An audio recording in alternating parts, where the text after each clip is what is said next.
In this video, I'm going to show you 9 powerful on-page SEO techniques. These are the same techniques that I've used to rank in Google for keywords like backlinks and SEO tools. I'm Brian Dean, the founder of Backlinko, the place where marketers turn for higher rankings and more traffic. And today you're going to learn the 9 tactics that I use to optimize every page of my website. Keep watching.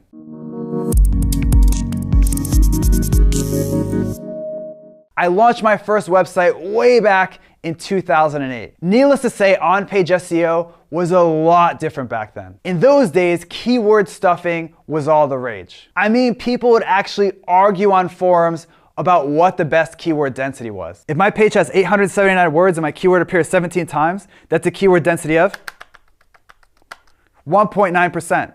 Perfect. Today, thanks to Google updates like Hummingbird and RankBrain, on-page SEO is much more complex. But one thing that hasn't changed is that there's a right and wrong way to optimize your content. And in this video, you'll learn the right way. So without further ado, let's dive right in with technique number 1, which is to use super short URLs. So I recently teamed up with a handful of SEO software companies to conduct the largest ranking factor study ever. In total, we analyzed 1 million Google search results. And we discovered that short URLs tend to rank better than long URLs. Fortunately, it's super easy to use short URLs on your site. Whenever you publish a new page, make the URL short and sweet. For example, in my guide about keyword research, my URL is simply backlinko.com/keyword research. Speaking of URLs, our next technique is to include your target keyword in your URL. Again, this is really simple and easy, but it can make a difference in your rankings. When you're creating your URLs, just make sure to include your target keyword in that URL. For example, in this post, I'm targeting the keyword SEO tools. So I made the URL short, and I also included my target keyword in the URL. Okay, so now it's time for our next technique, which is to use LSI keywords. LSI keywords are words and phrases that search engines use to understand what your content is all about. For example, let's say that you're writing an article about The Simpsons. How weird would it be if your content didn't include terms like Homer, Springfield, and Mr. Burns? In the SEO world, these closely related terms are called LSI keywords. And when you include these LSI keywords in your article, it helps Google understand your content's topic. So how do you know which LSI keywords to use? A simple strategy that I use is to search for your target keyword in Google. Then scroll to the bottom where Google shows you the searches related to section. The terms in bold here usually make great LSI keywords to sprinkle into your content. With that, it's time for our next tip, which is to publish long content. Remember that ranking factor study that I mentioned earlier? Well, we found something very interesting in that study. Something that goes against conventional wisdom in the SEO and content marketing world. And that discovery was that longer content tends to outrank shorter content. In fact, we found the average result on Google's first page was 1,890 words. So why does longer content work better? For one, longer content tends to contain more of those LSI keywords that we talked about earlier. When you write long, in-depth content, you naturally include more LSI keywords, which makes Google happy. Also, Google may have an inherent preference for longer content. Remember, Google wants to show their user the best result for a given keyword. And if your page provides someone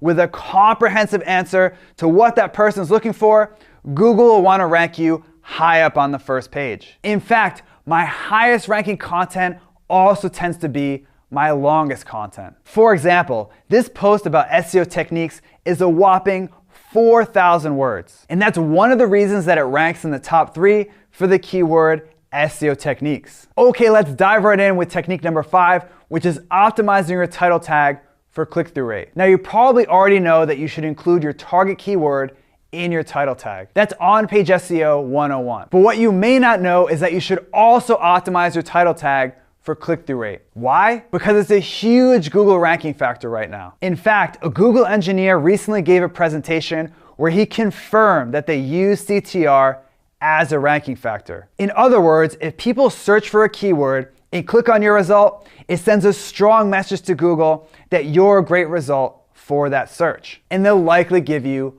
a rankings boost. So how can you optimize your title tag for CTR. Here are 2 quick tips that work great. First, include numbers in your title. There's a reason that your local magazine rack flashes numbers on every single cover. And that's because numbers grab attention. In fact, a study by Conductor found that headlines with numbers get 36% more clicks than headlines without a number. Another simple way to boost your CTR is to add brackets and parentheses to your title. When HubSpot recently analyzed 3 million headlines, they discovered that brackets and parentheses boosted CTR by an average of 38%. So let's say that you had a title that originally looked like this. By changing your title tag to this, you can significantly boost your page's click-through rate. This simple tactic works so well that I tend to use brackets or parentheses in almost every single title. Okay, we're making a ton of progress because we're already on technique number 6, which is to use external links. The guys at Reboot Online recently ran an interesting SEO study. They made up a new keyword that had 0 search results in Google. Then they created 10 different websites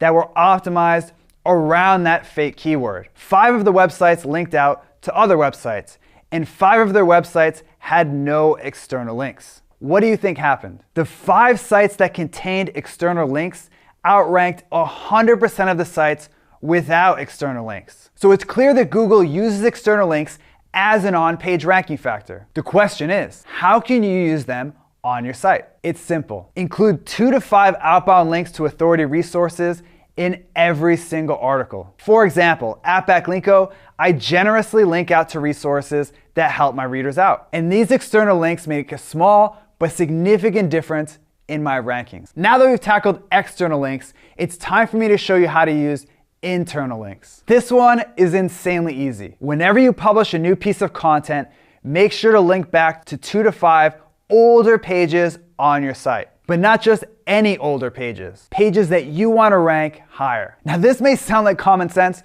but I'm always surprised at the amount of people that add 15 internal links to random pages on their site. Sure, any internal links are better than none at all. But if you want to get the maximum benefit from your internal links, you need to use them strategically, which means only using 2 to 5 per page and linking only to pages that need a boost. That's all there is to it. Okay, so we only have 2 techniques left. You ready?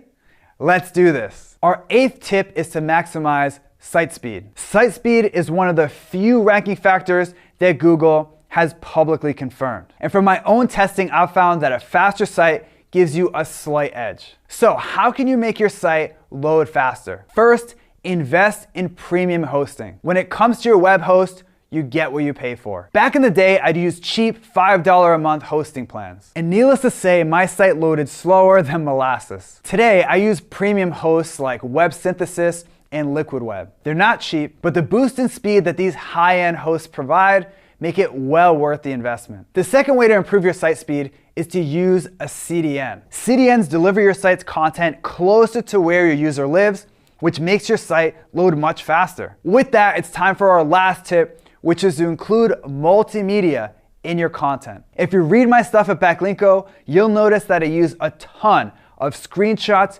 videos, and charts in my content. All of this multimedia makes my content more valuable to my readers. And make no mistake, user experience is something that Google directly measures. For example, if your page has a high bounce rate and a low time on site, Google will drop your rankings. On the other hand, if people stick to your content like superglue, they'll want to show your content to more people. And in my experience, using lots of multimedia helps people stay on your site longer. Did you learn something new from today's video? If so, make sure to subscribe to my YouTube channel right now. Just click on the subscribe button right here. Also, if you want exclusive SEO and traffic techniques that I only share with subscribers, head over to backlinko.com and sign up for the newsletter. It's free. Now, I want to turn it over to you. Which on-page SEO tip from this video are you going to use first? Are you itching to try LSI keywords? Or maybe you want to start publishing longer content? Either way, let me know by leaving a comment below right now.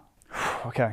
Oh, so what do you think? Sleeves rolled up or down? 9. All right, back to the serious stuff. Great time to vacuum. I gotta breathe before I do that one. I always feel weird saying that.